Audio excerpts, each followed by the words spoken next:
तो सबसे पहले हम लोग यहाँ पे बात करते हैं अपने फर्स्ट क्वेश्चन के बारे में, जिसमें हम लोग यहाँ पे देखेंगे अपने पैथोफिजियोलॉजी ऑफ एड्स को।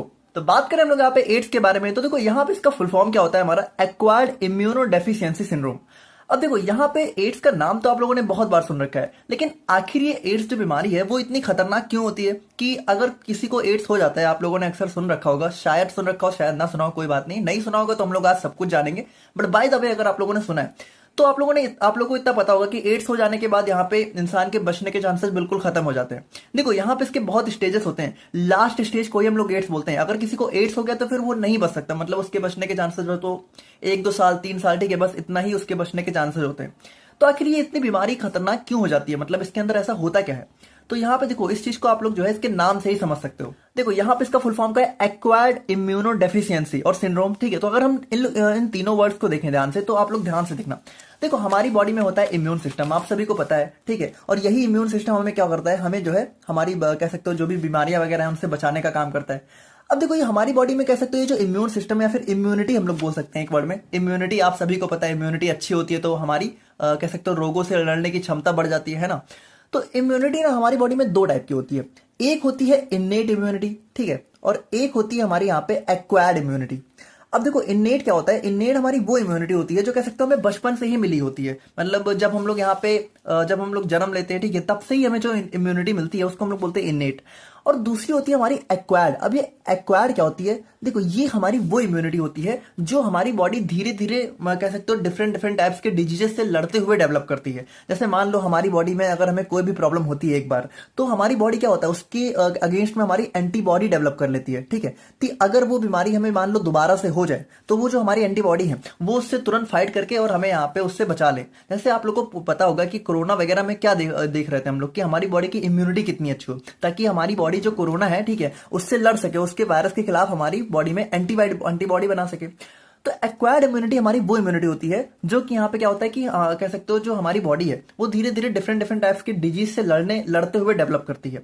अब एड्स में क्या हो जाता है, यहाँ पे देखो इसका फुल फॉर्म क्या है, एक्वायर्ड इम्यूनोडेफिशिएंसी। यानी यहाँ पे बेसिकली हमारा क्या होता है कि जो हमारी बॉडी की एक्वायर्ड इम्यूनिटी वाली जो कैपेसिटी होती है वो यहाँ पे बिल्कुल मतलब उसके अंदर डेफिशिएंसी आने लगती है, मतलब वो बिल्कुल यहाँ पे डिक्रीज होने लगती है। या फिर एकदम वन वर्ड में हम लोग कह सकते हैं कि हमारी बॉडी को जो इम्यून सिस्टम है वो हमारा बहुत ज्यादा वीक हो जाता है। अब इसकी वजह से क्या होगा, देखो अगर आप लोग को पता हो तो एड्स की वजह से खुद से कोई प्रॉब्लम नहीं होती बहुत ज्यादा, लेकिन इसकी वजह से मेनली क्या होता है कि हमारी बॉडी को अगर मतलब मान लो कोई थोड़ा सा भी बैक्टीरिया वगैरह अटैक करता है, मान लो जैसे अगर हम बात करें तो मान लो एक नॉर्मल कंडीशन में हमें मान लो चलो डायरिया वगैरह हो जा रहा है तो वो क्या होगा, वो तुरंत ठीक हो जाता है। लेकिन वही डायरिया अगर एड्स की कंडीशन में होगा तो वो ठीक ही नहीं होता है, ठीक है, मतलब हो सकता है कि धीरे धीरे करके वो ठीक हो जाए, बट एड्स की कंडीशन में तो बिल्कुल ठीक नहीं होगा, ठीक है। तो कुल मिला के कहने का मतलब ये है कि इसकी वजह से क्या होता है कि हमें जब कोई और बीमारी होती है तो उसके प्रति जो हमारी बॉडी की जो कैपेसिटी होती है एक्वायर्ड इम्यूनिटी बनाने की वो बिल्कुल खत्म हो जाती है, जिसकी वजह से हमारी बॉडी क्या होती है, उसका जो इम्यून सिस्टम है वो बिल्कुल वीक हो जाता है और हमारी बॉडी की जो लड़ने की क्षमता है कह सकते हो इन्फेक्शन से, डिजीज से, वो बिल्कुल खत्म हो जाती है। और इसीलिए क्या होता है कि एड्स हमारा बहुत ही हार्मफुल डिजीज हो जाती है। तो आई होप कि आप लोग थोड़ा बहुत समझ गए होंगे, और नहीं समझे हो तो अभी बाकी सारी चीजें आप लोग धीरे धीरे समझ जाओगे। देखो यहाँ पे इसका फुल फॉर्म आप लोग यहाँ पे समझ गए। और सिंड्रोम का देखो क्या मतलब होता है, सिंड्रोम का मतलब ही होता है ग्रुप ऑफ डिजीजेस। अब ग्रुप ऑफ डिजीज क्यों बोला गया है, क्योंकि एड्स के बाद हमें और बहुत सारी बीमारियां हो जाती हैं। जैसे नॉर्मली क्या होता है कि हमें कोई भी बुखार वगैरह होता है तो हमारी बॉडी तुरंत ठीक कर लेती है। जैसे वैसे तो आजकल किसी को छोटा सा भी बुखार होता है तो दवा इंसान खाने लग जाता है, लेकिन उसको नहीं खानी चाहिए, ठीक है, क्योंकि हमारी बॉडी के अंदर इतनी खुद की एबिलिटी होती है कि वो खुद से ही अपने आप को छोटी मोटी बीमारियों से ठीक कर लेती है। लेकिन एड्स के केस में ऐसा बिल्कुल खत्म हो जाता है, हम छोटी से छोटी बीमारियों से भी नहीं लड़ पाते हैं और इसी वजह से ये डिजीज हमारी बहुत ज्यादा हार्मफुल डिजीज हो जाती है। नाउ अगर हम लोग यहाँ पे बात करें तो सबसे इंपॉर्टेंट चीज कि इसके पीछे जो वायरस होता है, मतलब ये एड्स के पीछे जो वायरस होता है उसको हम लोग बोलते हैं ह्यूमन इम्यूनोडेफिशिएंसी वायरस, यानी कि HIV, और इसका भी नाम आप लोगों ने जरूर सुन रखा होगा, ठीक है। तो इसी की वजह से यहाँ पे क्या होता है कि हमें यहाँ पे एड्स फाइनली देखने को मिलता है। अब देखो ऐसा नहीं है कि HIV किसी को हुआ तो तुरंत ही उसको एड्स हो जाता है, बहुत सारी स्टेजेस होती है, वो हम लोग अभी देख रहे हैं। तो यहाँ पे क्या होता है, दैट प्रोग्रेसिवली, यानी कि धीरे धीरे करके डैमेज करता है हमारे इम्यून सिस्टम को, making it difficult for the body, यानी कि बॉडी के लिए बहुत डिफिकल्टी हो जाती है तो fight of infection and disease, यानी कि बॉडी जो है इन्फेक्शन और डिजीज से फाइट ही नहीं कर पाती है। ना अगर हम लोग यहाँ पे बात करें तो AIDS is the advance stage. बहुत ध्यान से सुनना, वही चीज है कि एचआईवी इन्फेक्शन सबसे पहले हमें होता है। अगर यहाँ पे इन चीजों को हम लोग स्टार्टिंग में ही देख पाए, ठीक है, पहचान पाए, तो यहाँ पे इनसे बचने के चांसेस काफी बढ़ जाते हैं। लेकिन यहाँ पे क्या होता है कि एडवांस जो हमारी इनिशियल स्टेज होती है वहां पे हम लोग इसको पहचान ही नहीं पाते, क्योंकि हमें यहाँ पे स्टार्टिंग में सिम्टम मिलते नहीं है। जिसकी वजह से क्या होता है, धीरे धीरे जब ये इतना ज्यादा बढ़ जाता है कि ये एड्स में पहुंच जाता है, तभी हमें पता चलता है, मतलब जिसको भी बीमारी होती है, ठीक है, डेफिनेटली। तो वही चीज है। बाकी कैरेक्टराइज्ड बाय अ सीवियरली वीकेंड इम्यून सिस्टम, मतलब इसमें जो हमारा इम्यून सिस्टम बहुत ज्यादा वीक हो जाता है, and presence of certain opportunistic infections और कैंसर्स। और यहाँ पे देखो क्या होता है कि इस इम्यून सिस्टम के वीक होने की वजह से क्या होता है कि जो अपॉर्चुनिटिक, मतलब कि कह सकते हो जो भी छोटे मोटे इन्फेक्शन है जो कि हो सकते हैं, वो भी हमारे यहाँ पे हो जाते हैं, और यहाँ पे कैंसर के भी चांसेस बहुत ज्यादा इस केस में बढ़ जाते हैं। तो यहाँ पे वही चीज है कि एड्स की वजह से कोई मतलब एड्स से इंसान नहीं मरता है, बल्कि एड्स की वजह से जो बाकी बीमारियां हैं उनकी वजह से इंसान की डेथ हो जाती है, ठीक है, एक टाइम के बाद, जो भी हमारा पेशेंट होता है। और उसके बाद अगर हम लोग यहाँ पे बात करें तो ये हमारी एक टाइप की सेक्सुअली ट्रांसमिटेड डिजीज होती है। देखो यहाँ पे इसका मतलब क्या है कि मान लो कोई दो पार्टनर्स हैं, ठीक है, और उनमें से एक को यहाँ पे पहले से ही हमारा एड्स हो रखा है या फिर एचआईवी इन्फेक्शन हो रखा है, और उसके साथ जो दूसरा पार्टनर है अगर वो उसके साथ अनप्रोटेक्टेड सेक्स कर रहा है, ठीक है, तो वहां पे क्या होता है कि उसके जो है उसके अंदर भी हमारा एचआईवी या फिर एड्स होने के चांसेस बहुत ज्यादा बढ़ जाते हैं। और इसी वजह से क्या होता है कि मतलब सेक्सुअली जब भी यहाँ पे फिजिकली इंसान मतलब इंटरेक्ट होता है, ठीक है, तभी यहाँ पे ये डिजीज हमारी ज्यादा ट्रांसमिट होती है। ऑल्दो ये और भी रीजन से हो सकती है बेसिकली, लेकिन यहाँ पे एक सेक्सुअली ट्रांसमिशन इसका एक मेजर रोल होता है, ठीक है, मेजर रूट होता है ट्रांसमिशन का। बाकी हम लोग बात करें तो जैसे हमारी एसटीडीज क्या होती हैं, वो हमारी इस टाइप की इलनेस होती है that have a significant probability of transmission between humans by means of sexual behaviour. मतलब कि ये हमारी कब कह सकते हो ट्रांसमिट होती है, जब भी यहाँ पे जैसे इंटरकोर्स वगैरह होता है या फिर ओरल सेक्स वगैरह हो रहा है, तो इन सब में यहाँ पे इसके ट्रांसमिट होने के चांसेस काफी बढ़ जाते हैं। अब अगर हम लोग यहाँ पे स्टेजेस की बात करें तो देखो यहाँ पे इसके जो है 3 स्टेजेस होते हैं, ध्यान से देखना। और ये स्टेजेस किसके हैं, एचआईवी इन्फेक्शन के। और जो लास्ट स्टेज होता है एचआईवी इन्फेक्शन का, उसको हम लोग बोलते हैं एड्स। तो सबसे पहला आ जाता है हमारे यहाँ पे एक्यूट एचआईवी इन्फेक्शन। अब इसमें क्या होता है, देखो ये हमारा प्राइमरी स्टेज होता है, और ये हमारा कब होता है, ये हमारा जो है 2 से 4 हफ्ते के बाद हमें देखने को मिलता है, जब भी हम लोग यहाँ जब भी मतलब पेशेंट यहाँ पे एचआईवी से एक्सपोजर हो जाता है, ठीक है, उसका। और यहाँ पे सिम्टम्स यहाँ पे क्या क्या देखने को मिल सकते हैं, थोड़ा बहुत बुखार हो सकता है, ठीक है, और कुछ वायरल इन्फेक्शन वगैरह देखने को मिल सकते हैं, जैसे फीवर हो गया, और यहाँ पे लिम्फ नोड के अंदर सूजन वगैरह और रैशेज वगैरह स्किन पे देखने को मिल सकते हैं। तो ये यहाँ पे इसके कुछ सिम्टम हो जाते हैं। बाकी सेकंड स्टेज की बात करें तो ये आ जाता है हमारा क्लिनिकल लेटेंसी स्टेज। अब देखो ये स्टेज हमारी काफी दिनों तक, मतलब कि सेवरल ईयर्स, यानी कि कह सकते हो 5-6 सालों 10 सालों तक यहाँ पे ये स्टेज चलती रहती है।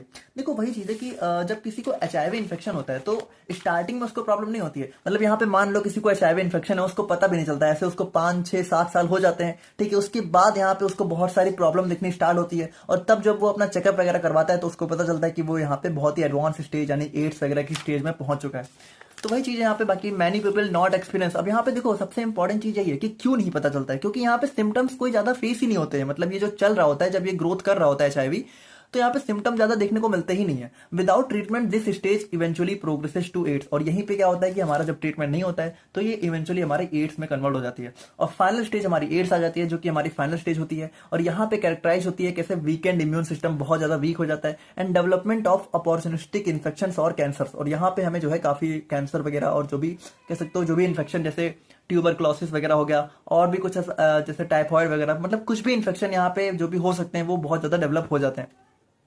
अब अगर हम लोग यहाँ पे कॉमन सिम्टम्स की बात करें तो यहाँ पे हमें जो है वेट लॉस वगैरह, परसिस्टेंट मतलब काफी लंबे टाइम तक कंटिन्यू फीवर देखने को मिल सकता है, और बहुत सारे अलग अलग टाइप के इन्फेक्शन यहाँ पे देखने को मिल सकते हैं। ना कॉजेज की अगर हम लोग यहाँ पे बात करें तो देखो सिंपल सी बात है भाई, एड्स हमारा सिर्फ और सिर्फ एचआईवी की वजह से ही होता है। अभी एचआईवी भी हमारे 2 टाइप के होते हैं, जैसे एचआईवी फर्स्ट हो गया, एचआईवी सेकंड हो गया, जिसमें से एचआईवी फर्स्ट हमारा ज्यादा कह सकते हो रोल प्ले करता है इसमें। और अब यहाँ पे देखो देखने वाली चीज ये है कि एचआईवी किस तरीके से ट्रांसमिट होता है ना। कॉजेज मतलब देखो सबसे पहली बात कि एड्स होता है एचआईवी से। अभी एचआईवी किस तरीके से ट्रांसमिट कर सकता है, तो यहाँ पे जैसे पहला आ जाता है अनप्रोटेक्टेड सेक्सुअल कॉन्टैक्ट, ठीक है, और उसके बाद यहाँ पे शेयरिंग नीडल्स। तो मान लो कोई पेशेंट है एचआईवी इन्फेक्टेड है, ठीक है, और उसकी नीडल अगर मान लो किसी नॉर्मल हेल्दी पर्सन में यहाँ पे ट्रांसमिट कर दी गई, ठीक है, तो वहां पे उसको भी एचआईवी इन्फेक्शन हो जाएगा। देखो इसका जो ट्रांसमिशन है ना, इतना आप समझो कि सिंपली यहाँ पे हमारा ब्लड वगैरह के थ्रू या फिर बॉडी फ्लूइड्स वगैरह के थ्रू ही होता है, ठीक है। तो अगर मान लो वही चीज है कि जो नीडल है, ठीक है, वो उसके ब्लड में अगर यहाँ पे कह सकते हो कांटेक्ट में जा रही है, ठीक है, और वही नीडल अगर हमारे किसी दूसरे हेल्दी पर्सन के कांटेक्ट में चली गई तो वहां पे क्या होगा, वहां पे ट्रांसमिशन हो जाएगा। उसके बाद मदर से चाइल्ड में भी ट्रांसमिशन हो सकता है। उसके बाद ब्लड ट्रांसफ्यूजन, तो वही चीज है कि अगर मान लो किसी HIV इन्फेक्टेड पर्सन का ब्लड हमारा किसी हेल्दी पर्सन में ट्रांसपोर्ट कर दिया गया तो वहां पे उसको भी HIV हो जाएगा। और फिर इन्फेक्टेड ब्लड प्रोडक्ट्स, जैसे मान लो कि वही कोई सिरिंज वगैरह हो गया या फिर कुछ ऐसा कंटामिनेटेड हमारा इक्विपमेंट है जो कि हमारा जिसमें HIV इन्फेक्टेड ब्लड है, तो वो चीज भी हमारा यहाँ पे ट्रांसमिट कर सकता है। तो ये हो गए यहाँ पे इसके कॉजेज। नाउ अब हम लोग यहाँ पे बात करते हैं इसके पैथोफिजियोलॉजी या फिर पैथोजेनेसिस के बारे में। देखो यहाँ पे इस चीज को आप ना थोड़ा सा ध्यान से समझना। देखो एक्चुअल में होता क्या है कि हमारी बॉडी के अंदर होती है कह सकते हो हमारी, देखो हमारी बॉडी के अंदर होती है WBC। अब WBC में भी हमारा एक टाइप होता है लिम्फोसाइट्स, ठीक है, लिम्फोसाइट्स। अब ये लिम्फोसाइट्स भी हमारी दो टाइप की होती हैं, एक होता है हमारा टी लिम्फोसाइट्स है ना, एक होता है बी लिम्फोसाइट, एक होता है T lymphocyte, sorry T lymphocyte है ना, टी लिम्फोसाइट। अब ये टी लिम्फोसाइट भी हमारी दो टाइप की होती है, एक होता है हमारे यहाँ पे टी किलर सेल्स, ठीक है, टी किलर सेल्स, और एक होती है हमारी टी हेल्पर सेल्स। अब ये जो टी हेल्पर सेल्स होती हैं, ठीक है, तो बेसिकली ये करती क्या है, ये ही हमारा जो है मान लो हमारी बॉडी में कोई भी इन्फेक्शन वगैरह आता है, ठीक है, कोई भी वायरस बैक्टीरिया वगैरह बाहर से आता है तो उसको सबसे पहले पहचानने का काम यही करती है। मतलब ये क्या करती हैं, ये हमारे कैसे कह सकते हो किसी भी इन्फेक्शन को या फिर बैक्टीरिया वगैरह को रिकॉग्नाइज करती हैं। और टी किलर सेल्स क्या करती हैं, उसको यहाँ पे बाद में किल वगैरह करती हैं। तो ये जो टी हेल्पर सेल है, तो इसकी कह सकते हो मान लो ये हमारी टी हेल्पर सेल है, तो इसके सरफेस पे हमें यहाँ पे कुछ कह सकते हो प्रोटीन रिसेप्टर्स देखने को मिलते हैं जिनको हम लोग बोलते हैं CD4 रिसेप्टर्स, ठीक है, CD4 प्रोटीन रिसेप्टर्स होते हैं। तो होता क्या है कि जैसे मान लो हमारा जो HIV वायरस है, ठीक है, वो यहाँ पे मान लो हमारी बॉडी में एंटर किया, तो एंटर करते ही क्या होता है, सबसे पहले ये यहाँ पे इसी CD4 रिसेप्टर से जाके बाइंड हो जाता है, और बाइंड होने के बाद क्या होता है, वो हमारे इसी टी हेल्पर सेल के अंदर एंटर कर जाता है। ध्यान से समझना, बहुत इंपॉर्टेंट चीज है कि सबसे पहले क्या हुआ, ये जो हमारी टी हेल्पर सेल है, ठीक है, इसमें क्या हुआ कि जो हमारी इसके ऊपर जो कह सकते हो रिसेप्टर था CD4 रिसेप्टर, वहां पे हमारा HIV जाके बाइंड हुआ। बाइंड होने के बाद ये यहाँ पे इसके अंदर एंटर कर गया। अब यहाँ पे देखो HIV के अंदर स्पेशल बात क्या होती है, ये हमारे एक टाइप का रेट्रो वायरस होता है। तो रेट्रो वायरस के अंदर खासियत क्या होती है कि इसके अंदर हमें RNA देखने को मिलता है। तो ये करता क्या है कि जब ये हमारे इस सेल के अंदर एंटर कर देता है, मतलब इस टी हेल्पर सेल के अंदर जब ये एंटर कर गया हमारा HIV वायरस, तो ये क्या करता है, ये अपने RNA को कन्वर्ट करने लगता है DNA में। अब देखो अगर आप लोग को पता हो कि जब DNA हमारा RNA में कन्वर्ट होता है तो उस पेज को हम लोग बोलते हैं ट्रांसक्रिप्शन, ठीक है।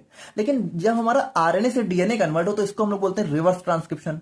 यानी कि अगर हम लोग बात करें तो HIV क्या होता है कि इस सेल के अंदर जाके हमारा जो है रिवर्स ट्रांसक्रिप्शन स्टार्ट कर देता है, ठीक है। और रिवर्स ट्रांसक्रिप्शन स्टार्ट करने के बाद ये क्या करता है, अपने RNA को कन्वर्ट कर देता है DNA में। मतलब जो वायरल HIV RNA था वो यहाँ पे वायरल HIV DNA में कन्वर्ट हो जाता है। और उसके बाद देखो क्या होता है, उसके बाद बहुत इंपॉर्टेंट चीज होती है कि ये जो हमारा कह सकते हो वायरल DNA था, मतलब ये जो हमारा कह सकते हो HIV वाला DNA था जो कि बना हुआ था, ये क्या करता है, ये हमारा बाइंड हो जाता है हमारा इस टी हेल्पर सेल के DNA के साथ। देखो यही बहुत इंपॉर्टेंट चीज है। और इस टी हेल्पर सेल के DNA के साथ बाइंड होने पे क्या होता है कि ये हमारा धीरे धीरे कह सकते हो इस बाइंड होते होते, ठीक है, अपनी ग्रोथ करना स्टार्ट कर देता है। मतलब अब ये जो हमारा एक HIV वायरस था, ये धीरे धीरे बहुत सारे HIV वायरस में कन्वर्ट होने लगता है। उसके बाद ये क्या होता है, एट लास्ट में ये हमारी सेल को डिस्ट्रॉय कर देता है, मतलब जो हमारी टी हेल्पर सेल है उसको यहाँ पे डिस्ट्रॉय कर देता है। और उसके बाद ये यहाँ पे जो है हमारी बॉडी की बाकी सेल्स को भी धीरे धीरे अफेक्ट करना स्टार्ट कर देता है। और इस तरीके से ये हमारी करते करते हमारी बॉडी के पूरे इम्यून सिस्टम को डिस्ट्रॉय कर देता है। देखो ये जो हमारी टी हेल्पर सेल्स है, ये सब क्या है, यही सब तो हमारी इम्यून सिस्टम की सेल्स हैं। तो इस तरीके से यहाँ पे देखो क्या करता है, सबसे पहले ये बाइंड होता है, फिर हमारे ये RNA से DNA में कन्वर्ट होता है, फिर हमारे ये DNA जो है इसके DNA से बाइंड हो जाता है, और बाइंड होने के बाद ग्रोथ करता है। ग्रोथ करने के बाद क्या करता है, इस सेल को डिस्ट्रॉय करके हमारी पूरी बॉडी में फैलना स्टार्ट कर देता है। तो यहाँ पे देखो वही चीज है कि due to various aetiological factors, जो हम लोगों ने देखा कि मान लो इसका ट्रांसमिशन हो गया तो हमारा क्या हुआ, HIV का जो वायरस था या फिर HIV पार्टिकल्स से जो भी कह सकते हो, वो हमारे बाइंड हो जाते हैं रिसेप्टर्स ऑन लिम्फोसाइट। तो कौन सा लिम्फोसाइट, हमारा वही चीज जो हमारे जो टी हेल्पर सेल्स है उनके रिसेप्टर, यानी कि हमारा जो CD4 रिसेप्टर, ठीक है, तो CD4 रिसेप्टर से जाके बाइंड हो गया। नाउ अब यहाँ पे क्या होता है, viral RNA starts reverse transcription. वही चीज है ना, ये जो हमारा वायरल RNA था ये हमारा रिवर्स ट्रांसक्रिप्शन यानी कि ये DNA में कन्वर्ट होना स्टार्ट कर देता है। Viral RNA converts to viral DNA, तो वही चीज है हम लोगों ने देखा। Now viral DNA combines with T helper cell DNA, तो वही चीज है ना, वायरल DNA ने क्या किया, इस टी हेल्पर सेल के DNA के साथ कंबाइन कर लिया।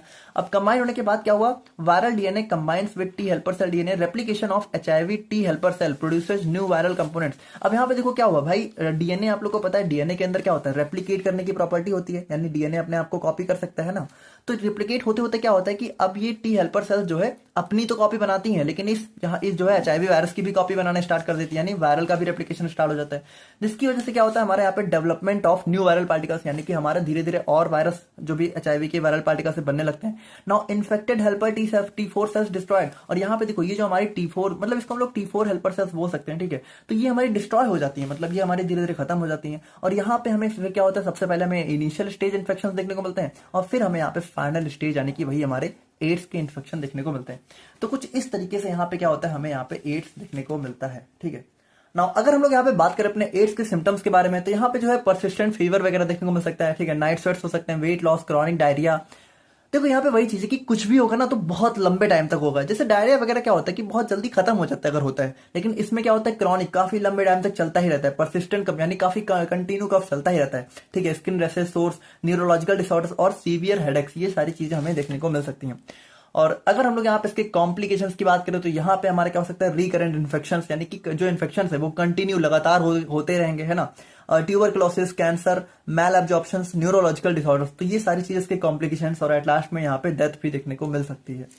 और ट्रीटमेंट की अगर हम लोग यहाँ पे बात करें तो सबसे इंपॉर्टेंट चीज यहाँ पे यही आ जाती है कि एड्स का यहाँ पे कोई भी परमानेंट क्योर नहीं है, लेकिन हम लोग यहाँ पे कुछ ट्रीटमेंट अप्रोच कर सकते हैं, ठीक है। मतलब जो पेशेंट है फॉर दी मतलब कह सकते हो मैनेजमेंट के लिए यहाँ पे इसका ट्रीटमेंट अप्रोच किया जा सकता है कि हाँ थोड़े कह सकते हो, अगर मान लो जो पेशेंट है उसकी लाइफ अगर मान लो 2-3 साल है तो उसको थोड़ा सा बढ़ा के 4-5 साल की जा सकती है, बस यही हो सकता है, इसको मैनेज ही किया जा सकता है, बाकी इसको ट्रीट नहीं किया जा सकता।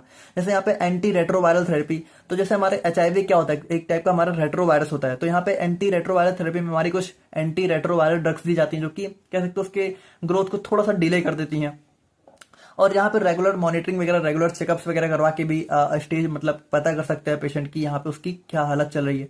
और मैनेजमेंट ऑफ अपॉर्चुनिस्टिक इन्फेक्शन, यानी कि जैसे मान लो और भी चीजों से बचना चाहिए। सबसे इंपॉर्टेंट चीज यही है कि एड्स की जो पेशेंट है उसको यहाँ पे इन चीज से बचना चाहिए कि उसको कोई और इन्फेक्शन ना हो जाए, वरना वो ठीक नहीं होता है जनरली। और सपोर्टिव केयर तो वही चीज है कि थोड़ा बहुत सपोर्ट यहाँ पे उसको मिलना चाहिए, ठीक है। तो ये हो जाता है हमारे यहाँ पे